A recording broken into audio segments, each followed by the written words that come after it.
Amigos, bienvenidos a una nueva edición de Archivos Secretos. Yo soy Carlos Rubio y el día de hoy vamos a platicar de uno de los temas probablemente más apasionantes en la historia de la civilización humana, la geometría sagrada. Esta ciencia y arte a la vez también, que realmente pues nos refiere a una serie de conocimientos que bueno pues discretos, para no comentar secretos, que solamente algunos a lo largo de las distintas civilizaciones han podido estudiar, han podido interpretar y mucho más complejo que eso, aplicar a su vida. Y para ello, bueno, ya tenemos en línea a nuestro querido amigo Marc García, colaborador de la revista Símbolos, directamente desde España, que nos va a platicar una breve introducción precisamente sobre la geometría. Marc, muchísimas gracias por estar con nosotros en Archivos Secretos. Buenas tardes, Carlos. Muchas gracias a ti y a los que nos están viendo y escuchando en estos momentos. Pues sí, una breve introducción y en la que pensábamos cuando la diseñábamos, enlazar con algo que dijimos aquí mismo y estuvimos hablando hace una semana. Hace una semana estábamos hablando acerca de la teurgia, si recordáis, y precisamente allá por el siglo XV, Marsilio Ficino, un mago y teurgo renacentista, un testigo de la tradición hermética para su tiempo, escribía en una carta a su protector, el dux florentino Lorenzo de Medici, estas palabras que me gustaría recordar brevemente. Escribía Marsilio Ficino lo siguiente: «Te lo ruego, opón a las ocupaciones necias, los pasatiempos vacíos y la actividad innecesaria aquellas palabras de Sócrates que eran: fuera de aquí, enemigos impíos, fuera de una vez, ladrones de mi alma, para que no sea obligado a alejarme de mí mismo».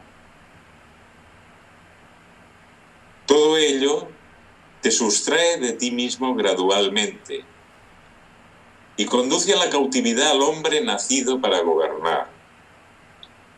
Libérate, te solicito, de esa miserable cautividad mientras puedes, pero solo puedes hacerlo hoy. Sé hoy independiente por vez primera, créeme. No es juicioso decir viviré. Mañana es demasiado tarde para vivir. Vive hoy.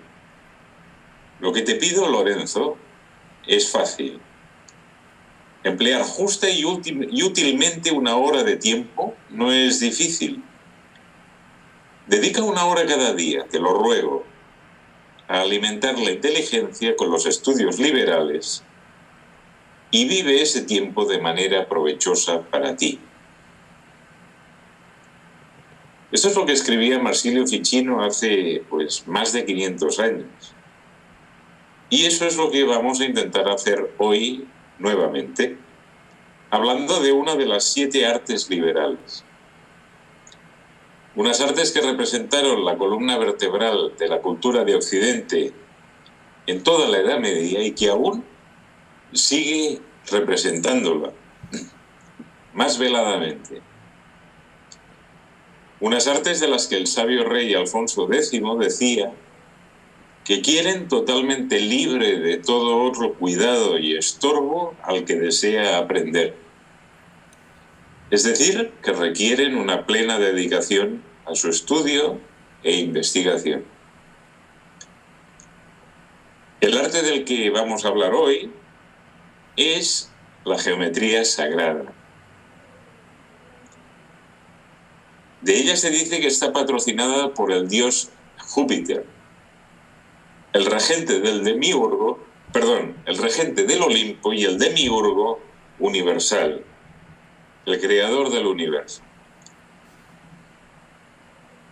La palabra geometría deriva de la raíz griega ge o gea, que quiere decir tierra, y metrón, que quiere decir medida. Pero una medida que tiene más que ver con las formas y las proporciones así como con las relaciones entre ellas, que con la determinación cuantitativa de longitudes, la medición utilitaria de magnitudes, sin desconocer, claro está, la aplicación práctica de la geometría a ello, pero situándola en su justo lugar, que muchas veces no es el más interesante precisamente, ni el más relevante. Y hablábamos de geometría sagrada. Este epíteto, sagrada, no es obrero, pues revela un punto de vista, el de la visión más alta de las cosas de las que el ser humano es capaz, liberándose de sus egos y de sus densidades.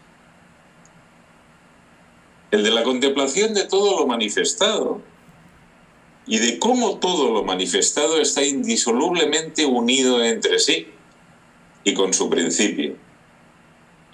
Y esto no tiene ningún punto común con lo ceremonioso, ni mucho menos con lo religioso, ni con nada acartonado, sino más bien, y así podemos decirlo con toda propiedad, con la fiesta y con la alegría de conocer.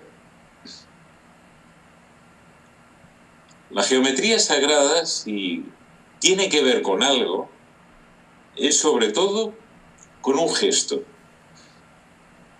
con el gesto del geómetra. En su gabinete, solo, ese hombre o esa mujer empuña un lapicero o cualquier otro útil de trazar y marca un punto en una hoja de papel que antes estaba virgen, limpia, vacía, e imita de ese modo el fiat lux primigenio, en el seno de la tiniebla absoluta, y crea simbólicamente un mundo, o mejor dicho, recrea el universo. Y esto no es una exageración, esto es así, por más que el geómetra pueda ser más o menos consciente de ello. Esto es un acto teúrgico, de un alcance insospechado, como hablábamos pues aquí hace una semana. Y ese punto que queda trazado en esa hoja es la proyección en el plano material de la primera determinación, de la unidad, del principio generador en torno al cual se va a desplegar todo el cosmos. Una unidad que, como otras veces hemos repetido, podría no haber sido establecida. Un lux que podía haber no sido fiat. Una iluminación que podía no haber sido prendida jamás. Y que sin embargo lo es. Por motivos que jamás alcanzaremos a comprender por más que lo intentemos. Y ese punto es un símbolo muy sutil, en verdad invisible, porque no tiene dimensión. Lo que muchas veces llamamos punto no es otra cosa que un manchurroncillo, una pequeña mancha que lo figura, pero no el punto en sí, que no tiene ninguna dimensión y por eso no puede ser visto, ni tocado, ni percibido por los sentidos corporales de ninguna de las maneras. Y en su sutileza nos abre a la comprensión, o mejor a la vivencia, de todo aquello que sabemos sin ningún lugar a dudas que existe y que no obstante escapa a nuestra percepción ordinaria. Y es que el universo está lleno de entidades así, las cuales conforman una jerarquía, una escala de ámbitos, unos lugares a conocer cuyo recorrido progresivo, cuya conquista, permite identificarnos cada vez más con lo que realmente somos. Y bien se dice así que la meta primero de los trabajos en cualquier vía iniciática es alcanzar la conciencia de unidad. Por tanto, y por último, decir que el ejercicio aparentemente inocente de determinar un punto en una hoja de papel, algo al alcance de cualquiera de nosotros, es un acto poderosísimo de teurgia, como decíamos. Pues es establecer el centro del universo aquí mismo y ahora mismo. Y también podríamos decir que cuando ya nadie quede sobre la Tierra, cuando jamás nadie realice este gesto, se habrá cumplido el tiempo de nuestro mundo. Mi estimado Marc, es un tema muy interesante porque además ya lo habíamos tocado en algún otro momento con ustedes cuando revisábamos precisamente el simbolismo de los primeros 10 números naturales. Al hablar precisamente sobre la unidad, creo que eso nos queda muy claro. Todo tipo de formas geométricas, cualquier dibujo, incluso la representación misma de la dualidad, que es esta línea recta, todo, absolutamente todo, inicia, ¿no?, a través de este primer punto. Y no solamente eso, sino que también de forma absolutamente simbólica, en la gran mayoría de los lenguajes escritos, ¿no?, terminamos todas las oraciones también con un punto, es decir, iniciamos con ese punto y de todas maneras en algún otro momento volvemos a ese mismo punto. Sí, es así, y como dices tú, Carlos, es decir, ese punto, esa unidad inicial es la generadora de todo el despliegue, de todas las formas geométricas y de todos los números, y por tanto, de cualquier cosa manifestada a la que esos números y esas formas geométricas se refieren. Y mis compañeros, precisamente, en las exposiciones que van a venir a continuación, van a abundar en eso, ¿verdad? Ese punto central es absolutamente, por otro lado, necesario. Sin un punto no se puede trazar un círculo. Sin un punto no se puede determinar ninguna figura plana ni ninguna figura volumétrica. Por tanto, ahí está el inicio. Y lo que es más misterioso es el inicio de ese inicio, ¿verdad? Que es algo pues absolutamente inimaginable e ilimitado. Muy bien, pues te agradecemos muchísimo, Marc, esta introducción sobre la geometría sagrada. Amigos, no se despeguen porque regresando al corte vamos a tener la participación de Carlos Alcolea, que nos va a hablar precisamente sobre el círculo y la esfera. No se despeguen. Y ya está con nosotros Carlos Alcolea, que nos va a platicar sobre el simbolismo del círculo y la esfera. Muy probablemente la primera figura geométrica como tal, pero bueno, pues hay mucho debate en ese sentido. Muy probablemente sea la más perfecta de las figuras geométricas y todo el simbolismo que éstas esconden. Carlos, muchas gracias por estar con nosotros nuevamente en Archivos Secretos. Hola, buenas tardes, Carlos. Pues muchas gracias a ti y a todos los televidentes que nos están viendo en directo. Bueno, sí, como tú decías, la esfera es tal vez la figura geométrica más perfecta, puesto que contiene todas las demás. Y bueno, en primer lugar, me gustaría recordar lo que es la geometría, que es otra cosa de lo que cree el hombre ordinario. En realidad se trata de una ciencia, como tú bien has dicho al comienzo del programa, en la presentación. Es una ciencia que está estrechamente muy ligada a la aritmética, al número, a la ciencia del número, y que se ocupa a la geometría del conocimiento de ciertas pautas, de armonías que se producen de todas las maneras y también en distintos mundos. E igualmente, como nos dice el diccionario de símbolos y temas misteriosos de Federico González Frías, se ocupa la geometría también de las proporciones que existen entre seres, entre los fenómenos y las cosas. O sea que estamos hablando de la idea de pauta, de armonía y de proporción. La idea de proporción pues nos remite a un orden, a una idea de orden, a un orden armónico. de arquitectura matemática y, bueno, y musical también. Si miramos al cielo, en una noche estrellada, podemos observar los movimientos armoniosos que describen los astros, luminares, bueno, y durante el día también, puesto que el Sol también describe este movimiento, ¿no?, de recorrido por la bóveda celeste. El Sol que signa los puntos cardinales, o sea, las direcciones del espacio en el que nos movemos, en el que estamos inscritos. Y también los movimientos de la Luna en la noche se pueden observar, y los de los astros, como decía, del sistema solar y en general de las estrellas, que desde nuestro punto de vista terrestre giran en torno a la estrella polar. ¿Puedes poner la imagen número 1, por favor, Carlos? Ahí la tenemos, amigo. Bueno, en esta imagen vemos el firmamento estelado girando en torno a la polar. Esto nos da idea de centro, algo de lo que ya ha estado hablando Marc García. Nos da idea de centro en torno al cual gira todo. Vemos esta imagen y desde luego, pues es innegable que en ella está implícita la idea de armonía y de belleza. Y bueno, es así porque al contemplarlo reconocemos un orden. Y lo reconocemos porque ese orden está implícito en nosotros mismos. Se trata de la idea de proporción, o sea, de la divina proporción que hay en todo y que está en uno mismo también.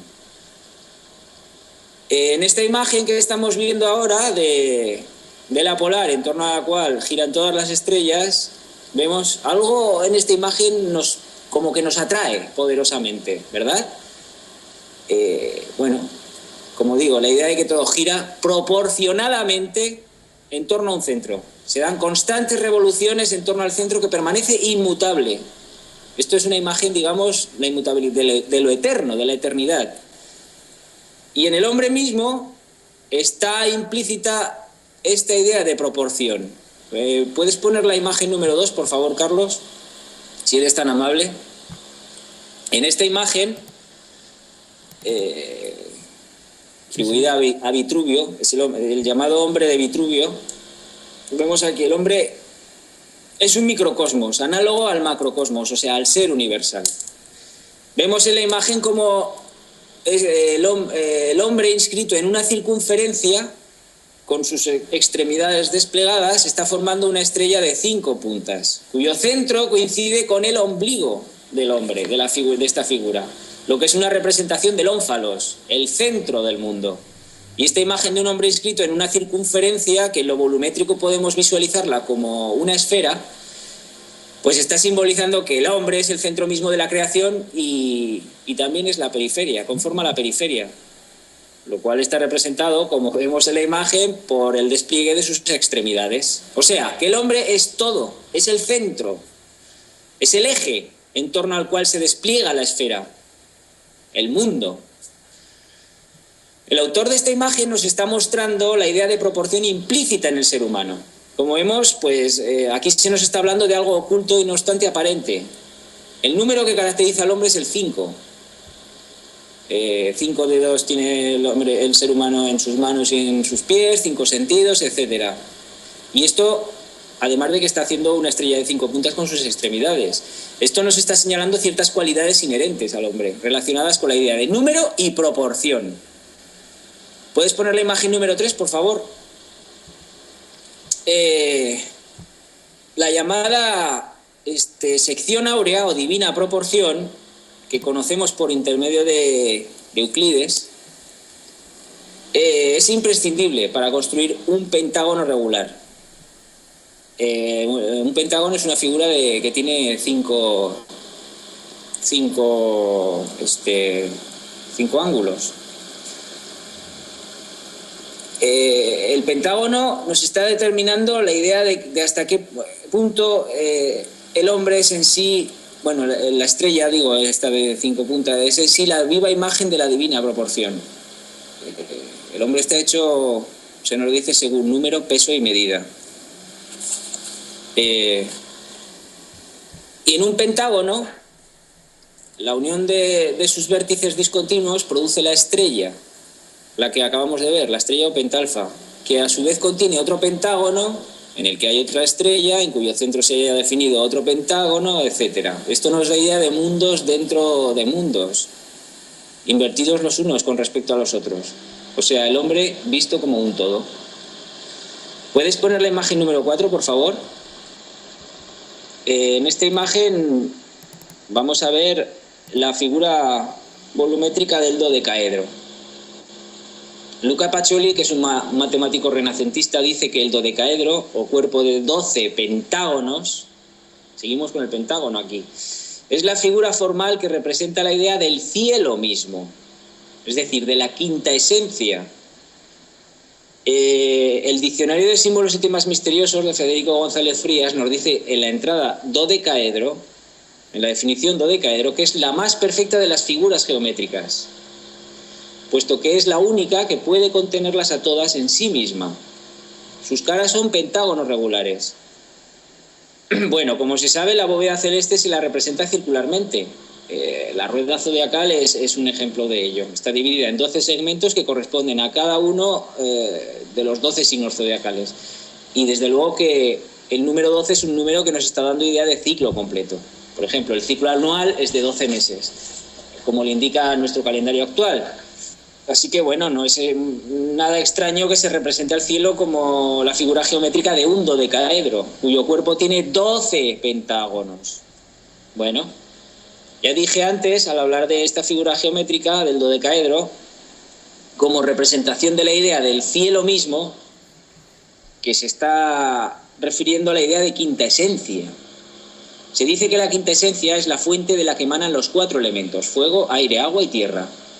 Y si Luca Pacioli, este matemático renacentista del que hablaba hace un momento, asigna una forma propia a la quinta esencia en la figura del dodecaedro, que es la más perfecta de las figuras geométricas, puesto que es la única que puede contenerlas a todas en sí misma, como ya dije, del mismo modo asigna una forma determinada a cada uno de los 4 elementos. Por ejemplo, al fuego, Luca Pacioli le asigna la figura piramidal llamada tetraedro. Puedes poner la siguiente imagen en la que aparece el tetraedro representado, que es un polígono regular formado por 4 triángulos.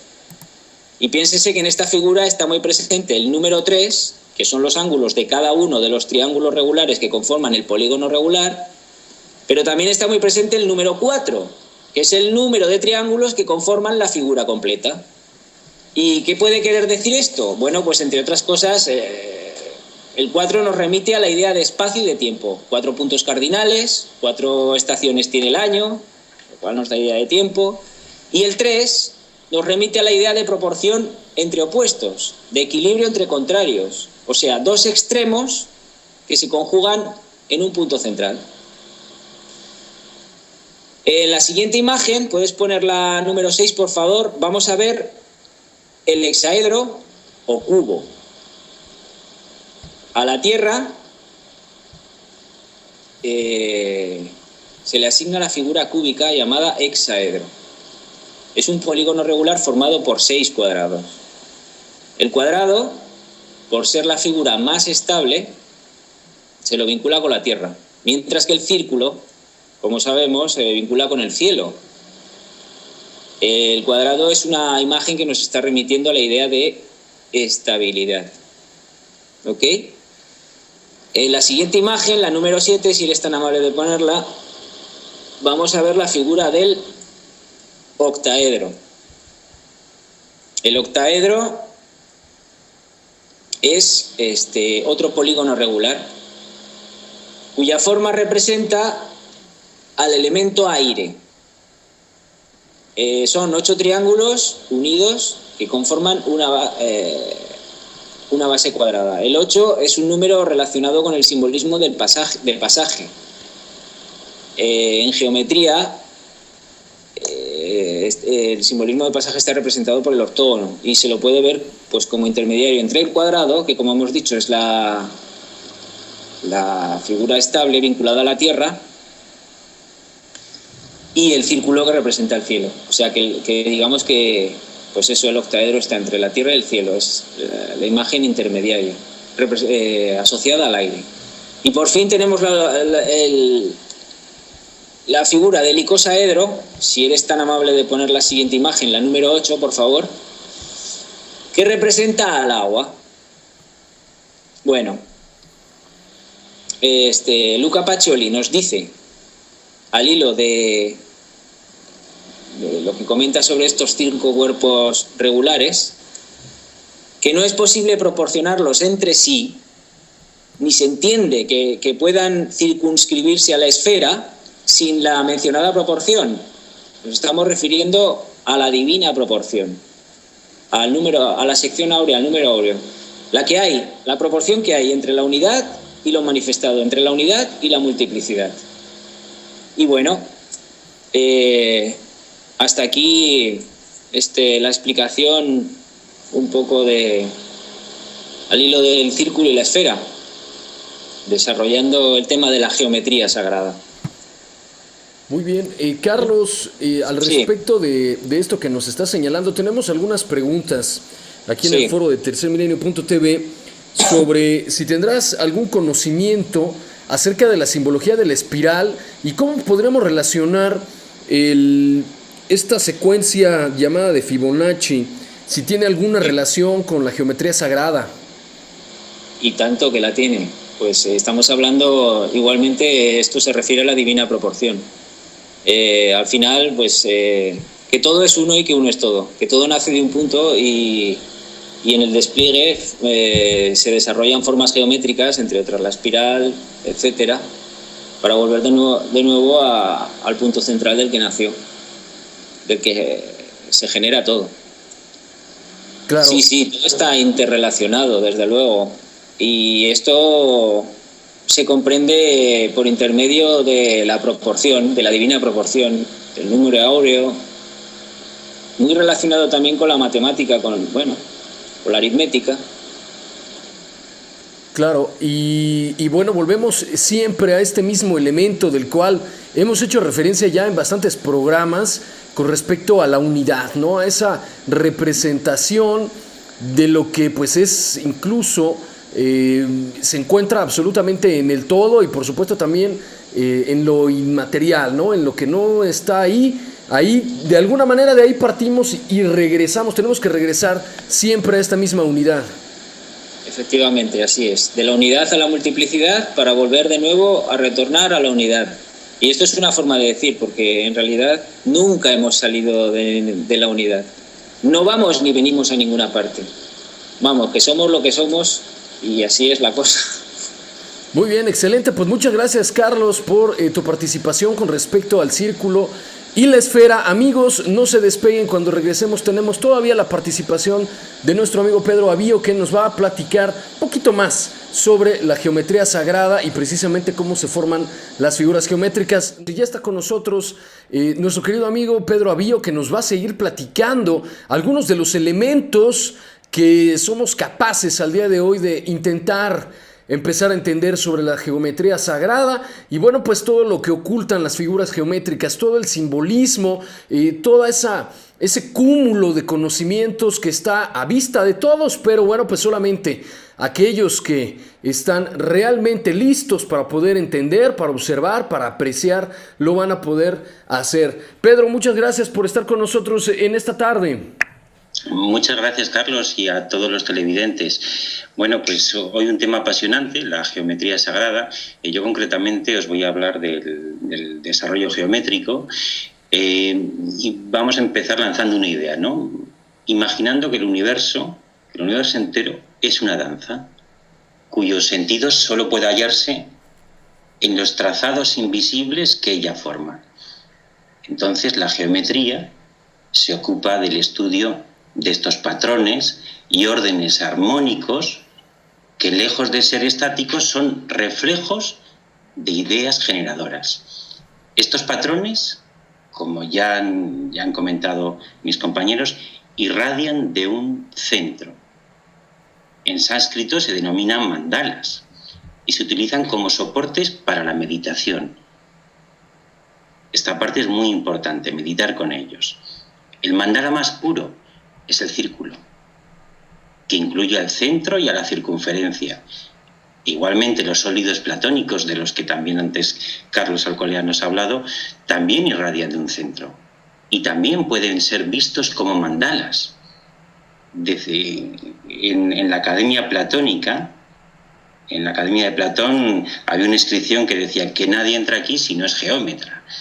Y no me refiero al más puro sentido literal, sino al más elevado. Y es que en el estudio de la geometría, Platón nos recomendaba como un verdadero camino de iniciación, ya que no es sino la manifestación visible de armonías invisibles que pueden percibirse como sensaciones en un espacio fisiológico, como emociones en un espacio psicológico o como formas geométricas en un espacio abstracto. Esto tiene que ver, esta lectura que cada uno tenga, tiene que ver también con las 4 lecturas de la realidad. Recordemos que hay 4 lecturas de las que ya hablamos en otros programas. La más simple sería la literal, que es la que de ordinario conocemos.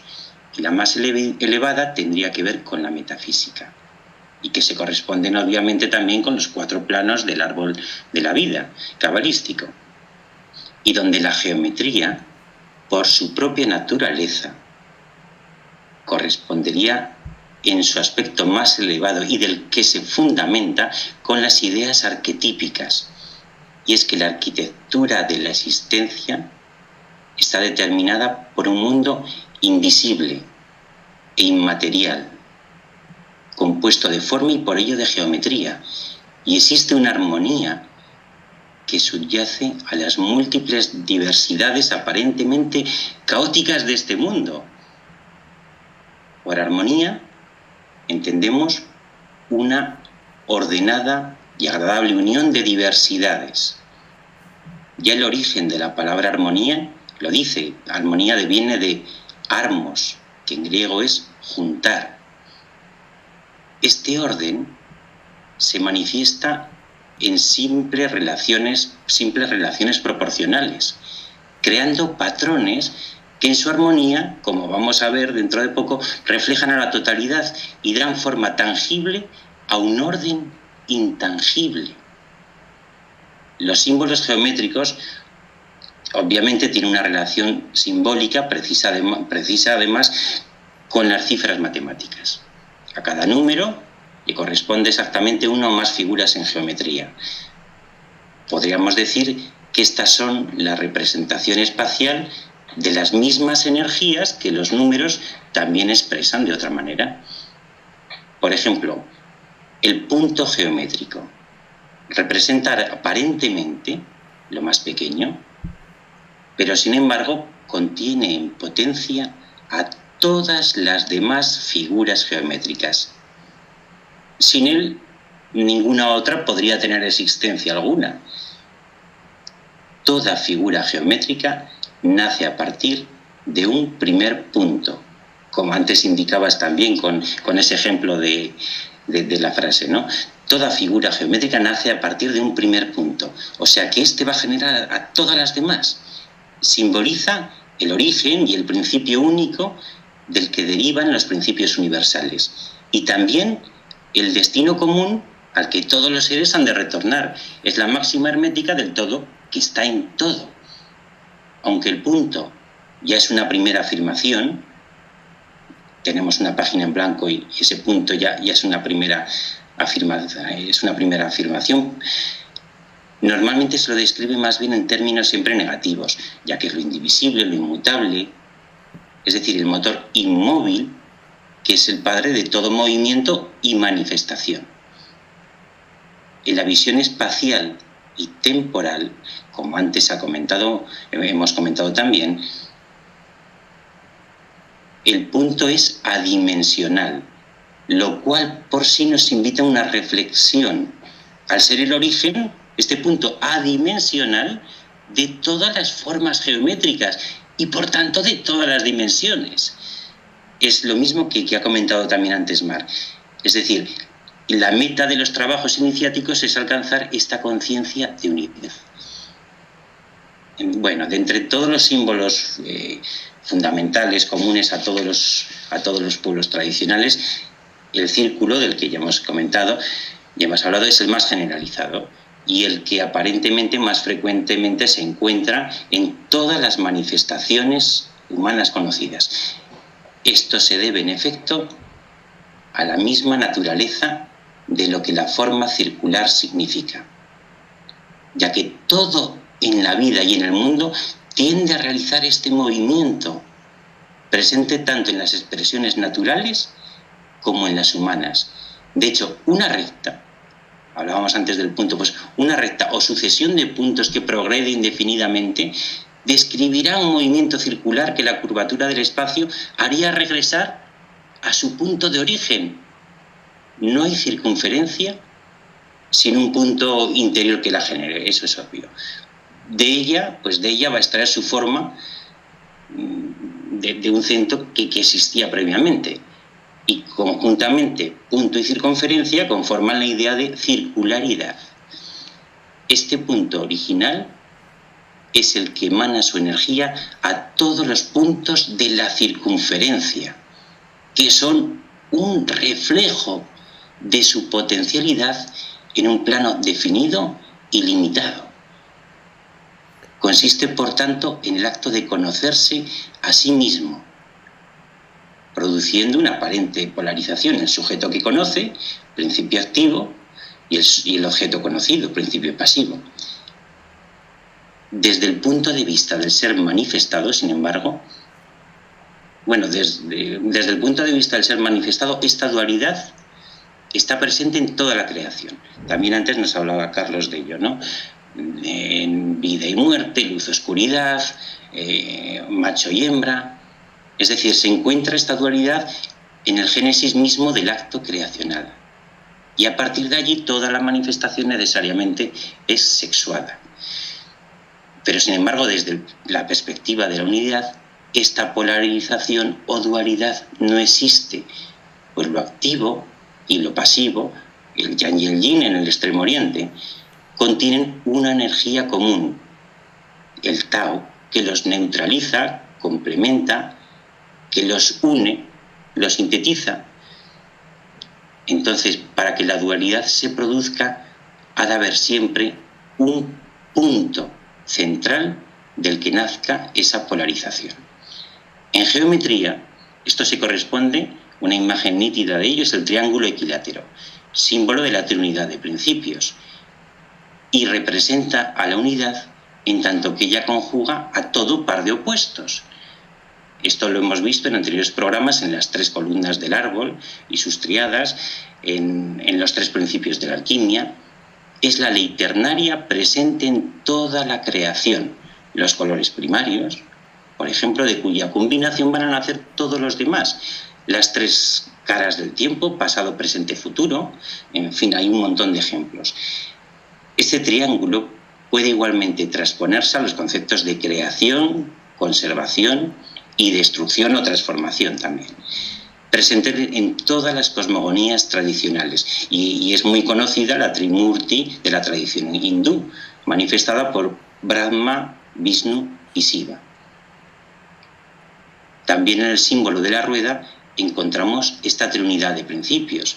Por ejemplo, al punto central lo podemos denominar espíritu, a los puntos periféricos de la rueda sería cuerpo, y al radio que los une sería el alma. El alma.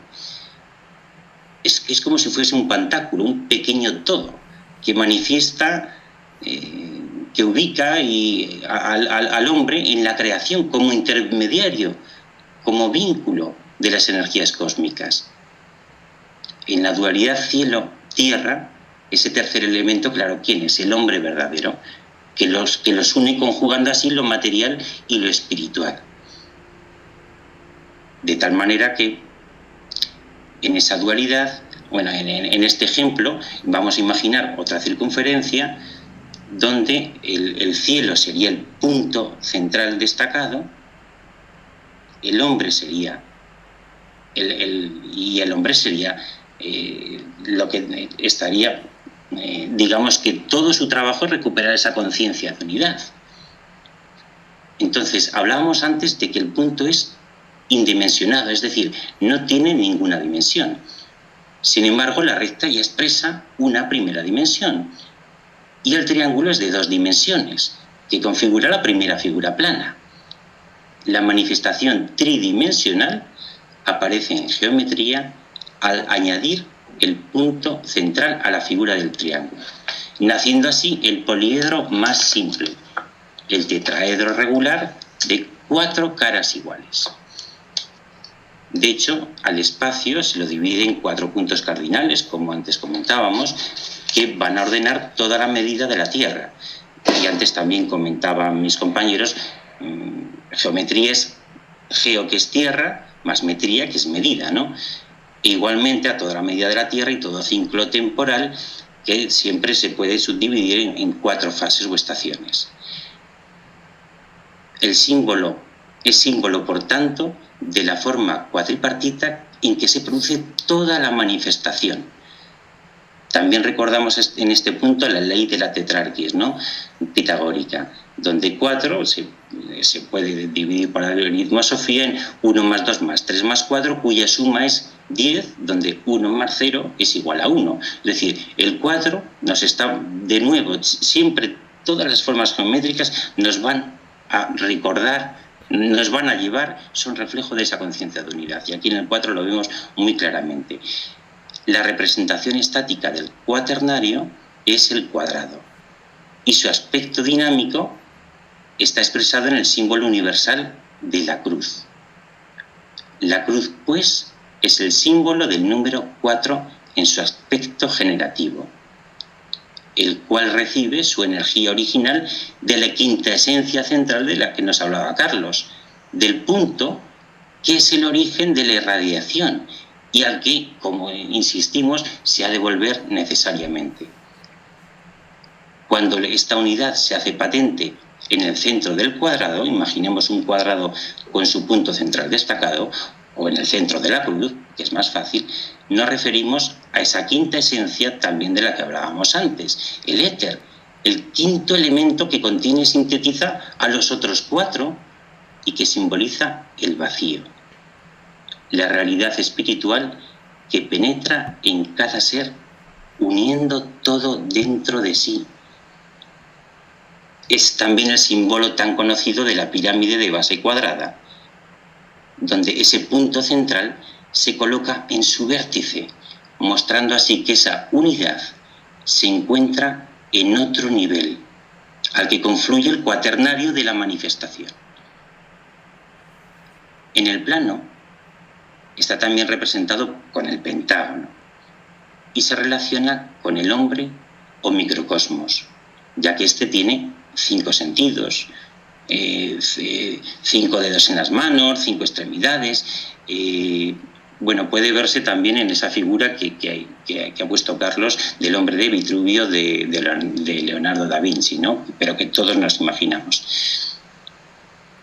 La tríada primordial, esa tríada que hablamos antes cuando nos referíamos al triángulo, se refleja en la creación también como un espejo, lo cual se representa con la estrella de David o el sello salomónico, aunque también con el hexágono.